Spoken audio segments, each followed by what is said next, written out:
2장 1절부터 13절까지 한 목소리로 읽겠습니다. 시작. 오순절 날이 이미 이르매 그들이 다 같이 한 곳에 모였더니 호련히 하늘로부터 급하고 강한 바람 같은 소리가 있어 그들이 앉은 온 집에 가득하며 마치 불의 혀처럼 갈라지는 것들이 그들에게 보여 각 사람 위에 하나씩 임하여 있더니 그들이 다 성령의 충만함을 받고 성령이 말하게 하심을 따라 다른 언어들로 말하기를 시작하니라. 그때의 경건한 유대인들이 천하 각국으로부터 와서 예루살렘에 머물러 있더니 이 소리가 나매 큰 무리가 모여 각각 자기의 방언으로 제자들이 말하는 것을 듣고 소동하여 다 놀라 신기하게 여겨 이르되 보라, 이 말하는 사람들이 다 갈릴리 사람이 아니냐. 우리가 우리 각 사람이 난 곳 방언으로 듣게 되는 것이 어찌 됨이냐. 우리는 바데인과 메데인과 엘람인과 또 메소보다미아, 유대와 갑바도기아, 본도와 아시아, 부르기아와 밤빌리아, 애국과 및 구레네에 가까운 리비아 여러 지방에 사는 사람들과 로마로부터 온 나그네 곧 유대인과 유대교에 들어온 사람들과 그레네인과 아라비아인들이라. 우리가 다 우리의 각 언어로 하나님의 큰 일을 말함을 듣는도다 하고 다 놀라며 당황하여 서로 이르되 이 어찌된 일이냐 하며 또 어떤 이들은 조롱하여 이르되 그들이 새 술에 취하였다 하더라. 아멘. 네, 오늘 말이 잘 나오네요. 도대체 왜 재환 선생님한테 부탁했나 싶을 정도로 말이 잘 나오는데 어저께는 말을 못했어요. 네, 약 먹고 푹 자서 좀 괜찮아진 것 같아요. 네. 죄송한데 제가 물을 좀 마시겠습니다. 입이 너무 말라가지고.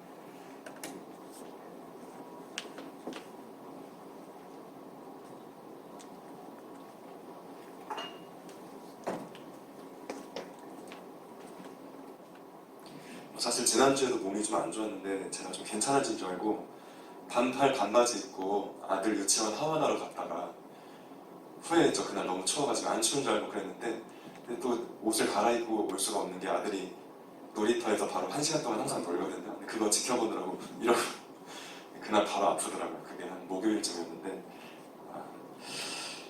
자, 우리 친구들 반갑습니다. 중고등부 여러분 모두를 우리 구주 예수님의 이름으로 축복합니다. 오늘은 교회력으로 성령 강림절 제1주를 맞이했습니다. 지난 주일부터 시작된 약 6개월간의 긴 절기가 대장정이 시작이 됐죠. 돌아보면 우리는 지난 11월에 예수님의 오심을 기다리는 대림절기로 교회력을 시작했었습니다. 이후 약 6개월간 성탄절, 주연절, 사순절 그리고 부활절기를 쭉 지나 지금 이 시점에 이르게 된 거죠. 이 모든 교회력은 예수님의 삶의 궤적을 담아내는데 목적이 있습니다.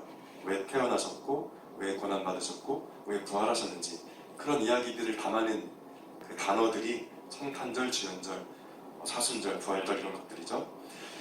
기독교가 오랫동안 이 교회력이라는 전통을 지켜온 이유는 그 예수님의 삶에 우리의 삶을 맞추겠다는 결단의 표현인 것이죠. 우리의 삶을 잘 살기 위해서 예수님의 이름을 동원하는 게 아니라 이 땅에 하나님 나라를 선포하신 예수님에게 우리의 삶을 맞추겠다는 것이 우리가 교회력을 대대로 지켜온 이유입니다. 그런데 이제 나머지 6개월이 이제 성령 강림절기인 이유는 우리 힘만으로는 도무지 예수님의 삶을 쫓아서 살 수가 없기 때문이죠. 왜냐하면 저와 여러분의 마음에는 나만 생각하는 버릇이 있거든요. 또 나와 우리 가족만 생각하는 버릇이 있거든요. 그 버릇 때문에 세상은 항상 혼란스럽고 특별히 가난하고 힘없는 사람들의 아픔이 끝을 모르고 지금도 현재 진행 중이죠. 하지만 그 버릇을 끊어낼 힘이 우리에게는 없다는 게 문제입니다. 그래서 오늘 성경 말씀에 나왔던 것처럼 예수님께서 하늘로 승천하신 이후에 성령님이 바람처럼 불처럼 그래서 이 땅에 그렇게 강력하게 내려오셨다는 이야기를 성경에 하고 있는 거죠. 그 성령님의 능력이 맨 처음에 제자들에게 그렇게 임하셨던 성령님의 능력이 우리 안에 흘러넘치게 될 때 우리는 비로소 사람을 지극히 사랑하셨던 예수님의 삶을 본받고 우리의 그 못된 버릇을 끊어낼 수 있는 삶이 비로소 시작될 수 있기 때문이죠. 우리가 성령 강림절기라는 교회력을 지키는 이유가 바로 그런 이유가 되는 겁니다. 근데 사실 성령이라는 말이 좀 어려워요. 항상 우리가 쓰고 있지만 하나님은 신, 딱 이해가 되고, 예수님은 하나님의 아들, 성령, 거룩한 영, 이게 뭘까 항상 단어가 어려운 것 같아요. 근데 제가 어떤 목사님 설교문을 이렇게 읽어보니까 성령님을 하나님의 숨결이라고 표현하시더라고요. 그게 와닿았어요. 성령님은 누구냐? 하나님의 숨결이다. 좀 문학적인 얘기가 되겠지만 일단 그렇게 이미지를 우리 마음에 새겨도 될 것 같아요. 성령님은 하나님의 숨결이다. 우리가 숨을 쉬어야 죽지 않잖아요. 지금 마스크만 써도 숨 쉬는 게 불편한데 코를 누가 틀어막고 우리 10분 동안 숨 못 쉬게 하면 죽을 거예요. 숨은 그렇게 중요하죠. 근데 우리 육체의 삶도 이 코끝에 그 숨에 달려있긴 하지만은 사실 우리가 진정한 의미에서 인생을 제대로 살기 위해서는 하나님의 숨결이 필요하다 생각해요. 성령님이 필요한 거죠. 이렇게 어려운 말로 들릴 수 있지만 익숙해지라고 이렇게 말을 해봅니다. 오순절에 제자들에게 임하셨던 성령님이 저와 여러분에게 가득하길 빕니다. 우리는 지난주에 성령님을 경험한 사람에게 구체적으로 어떤 일들이 일어나는지 제가 3가지를 나눴습니다. 첫 번째는 성령님은 예수님을 삶의 주인으로 모시게 해주신다. 그러니까 교회 다니는 게 아니고 진짜 예수님이 나의 전부가 되게 해주시는 분이다. 그게 성령님이세요. 두 번째는 성령님은 주눅 들어있는 사람을 일으켜 세우시는 분이다. 특별히 이렇게 자본주의화된 사회에서 백화점에 갔더니 뭔가 나만 초라한 것 같고 그럴 수 있죠. 그런데 성령님이 우리 마음에 충만하면 그 모든 것을 극복하게 해주시고 어떤 외모와 어떤 돈 그런 걸로 나를 비하하던 삶과 이제는 정말 이별하게 되는, 그게 왜 그렇게 되냐면, 왜 그럴 수 있냐면 성령님이 우리 안에 계시기 때문이죠. 그리고 마지막으로 성령님은 우리 인생에 돈보다 더 중요한 게 있다는 걸 알려주신다. 돈이 필요 없다는 게 아니고 돈보다 더 중요한 게 있다는 걸 성령님은 알려주시는 분이다. 이렇게 설명을 했는데 오늘은 하나를 덧붙여 볼까 합니다. 오늘 설교 본문으로 읽은 말씀을 보면 놀라운 이야기가 아까 나왔습니다. 예수님께서 부활하시고 승천하신 이후에 이 땅에 남게 된 제자들이 얼마 후에 성령님을 경험하고 갑자기 외국어를 말하게 되었다는, 물론 아까 우리 성경에는 다른 언어들 이렇게 돼 있었는데 제가 공동 번역이라는 성경을 찾아보니까 외국어라고 돼 있더라고요. 우리 한번 말씀을 같이 읽어볼까요? 네, 넘겨주시면 시작. 그런데 이런 말소리가 나니 많은 사람이 모여와서 각각 자기네 지방 말로 제자들이 말하는 것을 듣고서 어리둥절하였다. 그들은 놀라 신기하게 여기면서 말하였다. 보시오, 말하고 있는 이 사람들은 모두 갈릴리 사람이 아니오. 그런데 우리 모두가 저마다 태어난 지방의 말로 듣고 있으니 어찌된 일이오? 이 앞에 하나 더 있지 않나요? 말씀이? 이걸 읽었어야 돼요.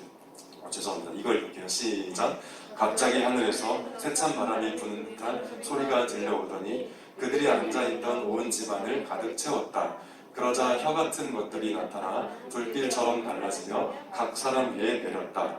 그들의 마음은 성령으로 가득 차서 성령이 시키시는 대로 여러 가지 외국어로 말을 하기 시작하였다. 네, 외국어로 말을 하기 시작하였다.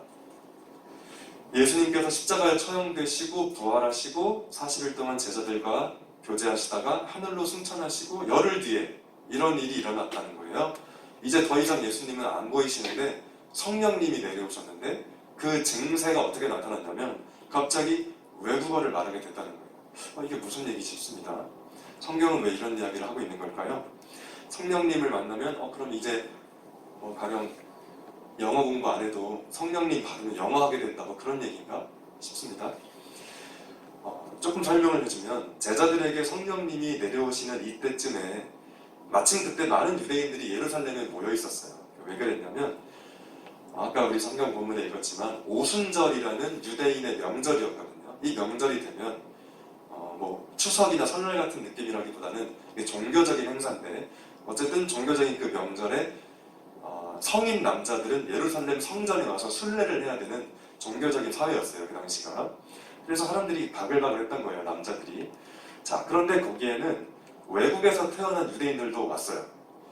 아까 말씀에 여러 낯선 지명들이 있었잖아요. 바데, 메데, 엘람, 메소포타미아 이런 좀 낯선 단어들이 있었는데 제가 아까 찾아보니까 오늘날로 치면 터키, 또 이란, 이집트, 중동 지역 그쪽 사람들이 지금 여기 그 출신 지역을 가진 사람들이 여기 모였다는 거예요. 예루살렘에.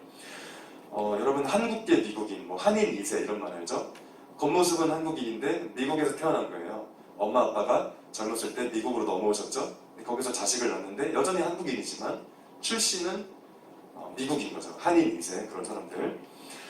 유대인들 중에도 그런 외국에서 태어난 사람들이 있었던 거예요. 메데, 엘라, 메소포타미아 그런 2세들이 지금 예루살렘에 왜 왔냐면 오순절이어서 명절을 지키기 위해서, 종교적인 명절을 지키기 위해서 온 거예요. 근데 놀랍게도 뭔가 시끄러운 소리가 들려요. 근데 자기네 나라 말, 그러니까 내가 메데 사람인데, 메데 출신인데, 엘람 출신인데, 여기 왜 예루살렘인데 내가 알아듣는 그 언어가 나오는 거지? 가봤더니 제자들이 성령을 받고 그렇게 자기네 나라 말을 하고 있는 거예요. 각 지역의 언어들을.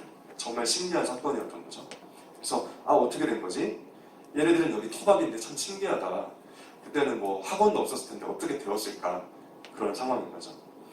그 놀라운 반응을 했던 게 아까 읽었던 성경 말씀이어서 한번 다시 읽을까요? 다시 한번 아까 잘못 읽었던 부분 8절만 한번 읽어봐. 7절 8절만 시작. 그들은 놀라 신기하게 여기면서 말하였다. 보시오, 말하고 있는 이 사람들은 모두 갈릴리 사람이 아니오. 그런데 우리 모두가 저마다 태어난 지방의 말로 듣고 있으니 어찌된 일이오. 네, 여기 갈릴리는 거기 시골 마을이죠. 유대 시골 마을. 아니 얘네 갈릴리 시골 사람들인데 우리 말 어떻게 하는 거지? 이렇게 된 거예요. 이해가 되죠? 이제 다. 성경은 왜 이런 이야기를 하는지 결론을 말하겠습니다. 왜 이런 신기한 일이 일어났는지를 말하는지. 이제 성령님이 오셨으니 나누고 가르고 무시하고 시기하고 분열하는 일에 몰두하는 세상은 끝났다는 의미가 이 말씀 속에 담겨 있어요. 외국어를 쓰니까 서로 소통이 안 되잖아요. 단순히 그냥 외국어를 못하나 보네 라고 할 수도 있지만 이 말이 하고 싶은 이야기는 그렇게 서로 단절된 세상이 이제는 끝났어. 성령님이 우리 안에 오시면 서로가 소통하게 돼. 분열되고 나누고 편가르고 상처 입히고 상처 받고 하던 세상은 끝나. 이제 서로 말을 알아듣게 돼. 서로 마음이 통하게 돼. 하는 의도가 담긴 메시지가 이 성령님이 임해서 외국어를 말하게 됐다는 본문 속에 담긴 의미예요. 서로가 서로의 마음을 알아차리지 못하고 자기 주장만 그저 열심히 하면서 살아가던 사람들이 성령을 받으면 서로의 말을 알아듣게 되고 서로를 귀하게 여기게 된다는 말을 하고 싶은 본문이 이 성령 강림절에 일어난 첫 번째 사건, 외국어를 말하고 타국에서 온 사람들이 그걸 알아듣는 이 사건 속에 담긴 의미죠. 이거 알고 나면 굉장히 가슴이 따뜻해지는 성경 말씀이에요. 이제 서로를 환대하고 귀하게 여기는 하나님 나라가 열렸다. 이 세계에 참여해라. 성령이 오심으로 새로운 시대가 시작되었다. 성령 받으라. 이런 얘기가 되는 거죠. 자, 결국 성령님은 누구신가? 네 번째 말을 할 수 있겠네요. 성령님은 멀어진 사람들을 다시 이어주시는 분이다. 성령님은 분열된 세상을 하나로 연결해 주시는 분이다. 성령님은 그런 분이다. 이렇게 말씀을 드릴 수 있겠어요. 이 성령님이, 그런 의미의 성령님이 저와 여러분의 성령님이면 좋겠다는 생각이 듭니다. 자, 그런데 죄송합니다.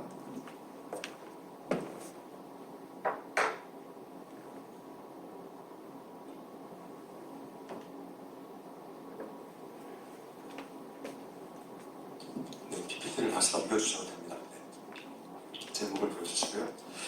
자, 그런데 오늘은 삼위일체 주일이에요. 이 얘기를 하고 마치겠습니다. 오늘은 성령 강림 후 제1주이지만 동시에 삼위일체 주일이에요. 1월, 2월로 시작해서 11월, 12월로 끝나는 그게 달력이죠. 우리 일반적인 달력. 근데 보면 1월, 2월, 3월 이렇게 나가고 있지만 사이사이에 어린이날도 있고 광복절도 있고 개천절도 있고 한글날도 있고 이렇게 특별한 날들이 있잖아요. 기본적으로는 1월, 2월, 3월 이렇게 말하지만 사이사이에 특별한 날들, 이게 달력이잖아요. 그런 것처럼 대림절부터 성령 강림절기에 이르는 교회력 사이사이에 가령 삼위일체 주일과 같은 특별한 주일이 있는 거예요. 어린이 주일도 있었던 것처럼 이 교회력은 아니지만 특별한 날들이죠. 광복절이 달력은 아니지만 특별한 날인 것처럼 그렇게 삼위일체 주일이 있다는 걸 이해하면 되겠어요. 자, 삼위일체, 주문아 삼위일체라는 말 들어봤어? 근데 그건 못 들어봤지만 하나님 아버지, 예수님, 성령님은 우리가 듣고 있잖아. 그걸 합친 한마디가 삼위일체거든. 삼위가 일체다. 말이 어렵지만 그걸 기념하고 기억하는 시간이 오늘 삼위일체 주일이에요. 삼위일체는 하나님 아버지도 하나님이고 하나님의 아들이신 예수님도 하나님이고 그리고 제자들에게 불처럼 바람처럼 오셨던 성령님도 하나님이라는 말을 간단히 줄인 말이에요. 삼위일체 하나님. 그리고 그것을 특별히 기억하는 시간은 오늘이죠. 제가 지금 하나님은 한 분이신데 하나님도 하나님, 예수님도 하나님, 성령님도 하나님이라는 좀 말장난처럼 여겨지는 말을 제가 지금 하고 있어요. 이게 도대체 무슨 소린가? 이 삼위일체를 설명하기 위해서 벽돌같이 두꺼운 책들이 엄청 많아요. 두껍다는 얘기는 설명이 잘 안 된다는 얘기. 설명이 안 되니까 신학자들이 별의별 얘기를 하는데 결국은 책을 두껍게 썼지만 나도 내가 지금 무슨 말을 하는지 모르겠다. 이게 책의 결론이에요. 그렇게 어려운 얘기죠 사실. 하나님은 한 분인데 어떻게 예수님도 하나님이고 성령님도 하나님이냐. 지금 장난하냐 이런 생각이 들잖아요. 하지만 저는 성경에 근거해서 이렇게 말할 수밖에 없어요. 하나님은 진짜 한 분인데 그런데 하나님 아버지도 하나님이고 예수님도 하나님이고 성령님도 하나님이다. 왜 이렇게 말을 하냐면 성경이 그렇다고 하니까. 이상하지만 그렇다고 하니까 이렇게 말을 하게 되죠. 사실 삼위일체라는 단어는 성경책에 없습니다. 그냥 하나님은 하나님, 예수님도 하나님, 성령님도 하나님이라고 성경은 말하고 있을 뿐인데 이게 말이 복잡하니까 학자들이 삼위일체라는 말을 만든 거예요. 자, 여러분이 지금 수학적인 사고방식으로 이것을 이해하려고 하면 진짜 이상하게 들리겠지만 하지만 저는 이 삼위일체 하나님에 관한 이야기를 신비로 받아들이면 좋겠어요. 이해할 수는 없지만 하나님은 그런 분이구나. 참 신비로운 이야기를 성경은 하는구나. 우선 이렇게 생각을 하면 좋겠어요. 인간의 이성으로 도무지 파악할 수 없는 하나님의 그 존재 방식에 대해서 그냥 인정하는 거죠, 우선. 그러나 여러분, 신비이지만 그럼에도 한 가지 분명하게 알 수 있는 건 있어요. 그 이야기를 오늘 잠깐 해보겠습니다.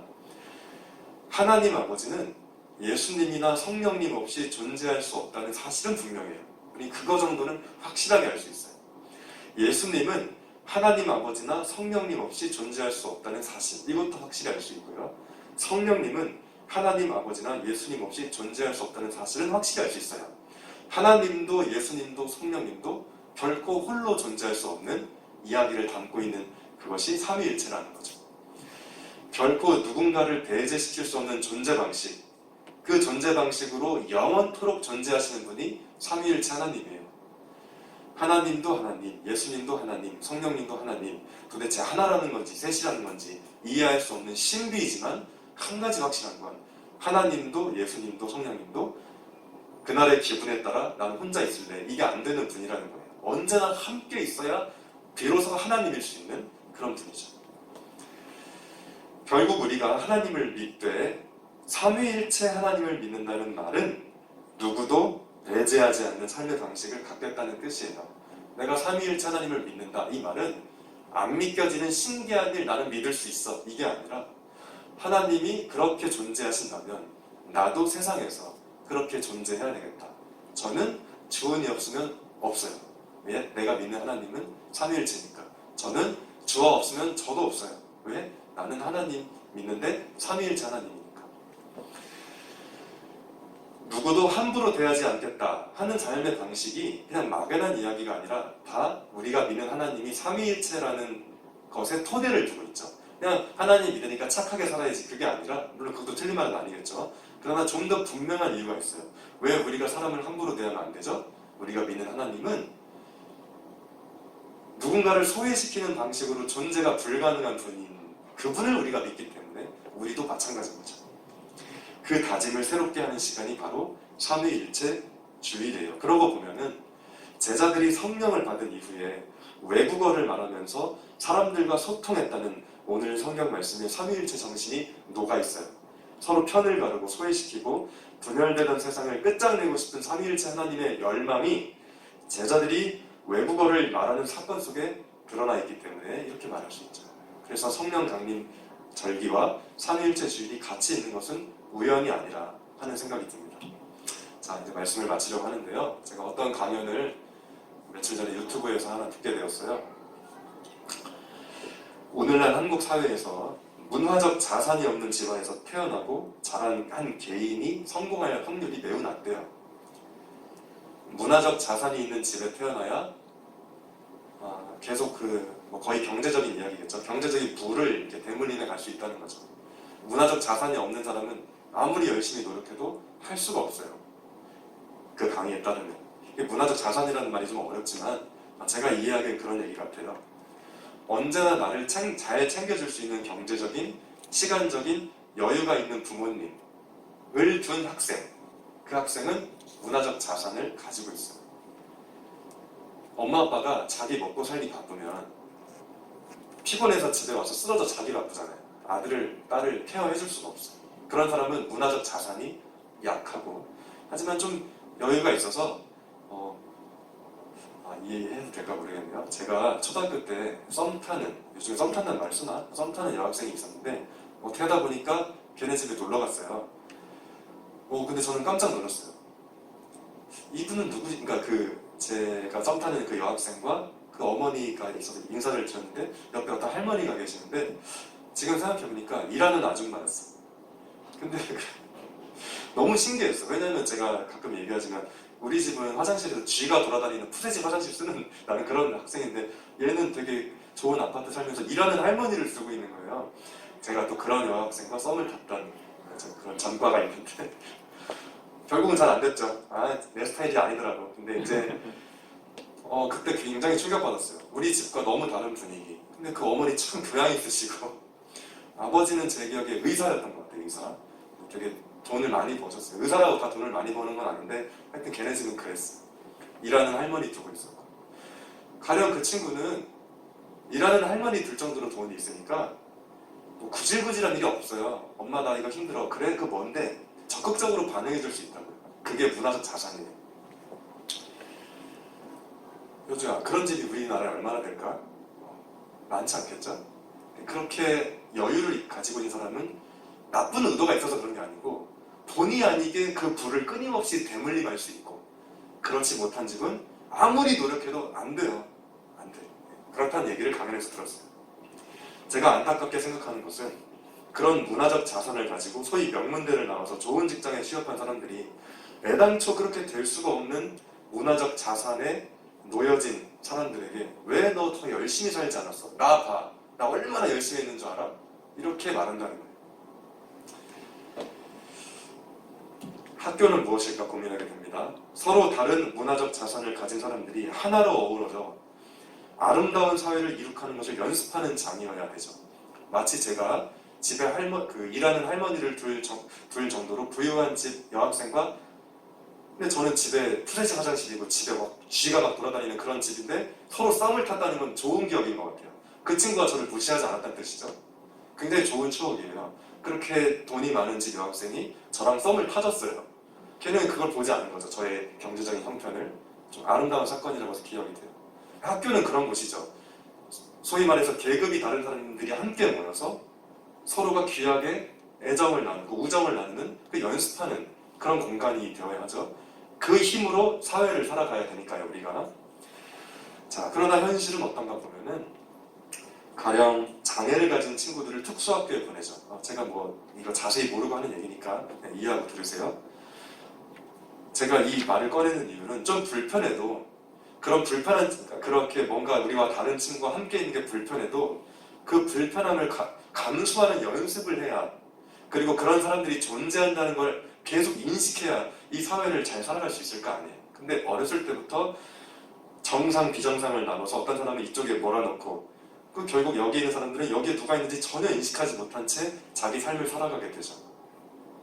장애는 하나 예를 드는 거지만 함께 어울려 사는 사회를 연습하게 하지 못하는 그런 사회인 것 같아요. 학교가 그런 것 같아요. 자꾸 배제시키고 구획을 나누고, 결국 이것은 삼위일체 하나님의 다스리심이 있는 세상이 아니라고 할 수 있는 거겠죠. 교회는 무엇일까? 서로 다른 계층의 사람들이 세상에서 상처 입고 살아가다가 예배 시간에 모여서 서로를 위로하고 격려하는 공간이에요. 다시 말해서 삼위일체 정신을 구현하려고 모이는 자리이죠. 그런 의미에서 여러분이 교회를 소중하게 여기게 되기를 바랍니다. 성령님께서 우리에게 충만하게 임하셔서 누군가를 배제하는 방식으로 작동되는 이 세상을 거부하게 만드시고 또 사람을 귀하게 여길 줄 아는 예수님의 제자로 세워주시기를 기대하겠습니다. 네, 잠깐 기도할까요? 하나님, 성령님이 누구신지 배웠습니다. 특별히 바람처럼 불처럼 성령님이 임하셨을 때 제자들이 외국어를 말하게 됐다는 이 말이 무엇인지 배웠습니다. 그것은 분열되고 서로의 말을 못 알아듣던, 그래서 마음도 멀어져 있던 이 세상에 서로를 환대하고 귀하게 여기고 받아들이는 하나님 나라가 시작되었음을 알리는 그런 사건인 것을 배웠습니다. 특별히 또 삼위일체에 대해서 배웠습니다. 어려운 말이고 여전히 완벽하게 이해할 수 없는 신비한 이야기지만 그럼에도 불구하고 한 가지 분명한 것은 하나님과 성령님과 예수님은 서로를 배제하는 방식으로는 결코 존재할 수 없는 분이라는 것을 배웠습니다. 우리가 그 하나님을 믿고 살아가는 기독교인이라면 그 가치를 이 세상에서 구현해내어야 함을 배웠습니다. 하나님, 제자들에게 임하게 하셨던 성령님을 지금 우리에게도 보내주셔서 삼위일체 정신을 이 땅 가운데 실현해 나갈 수 있는 우리 귀한 중고등부 친구들이 다 될 수 있도록 성령의 충만함을 부어 주옵소서. 예수님의 이름으로 기도합니다. 아멘.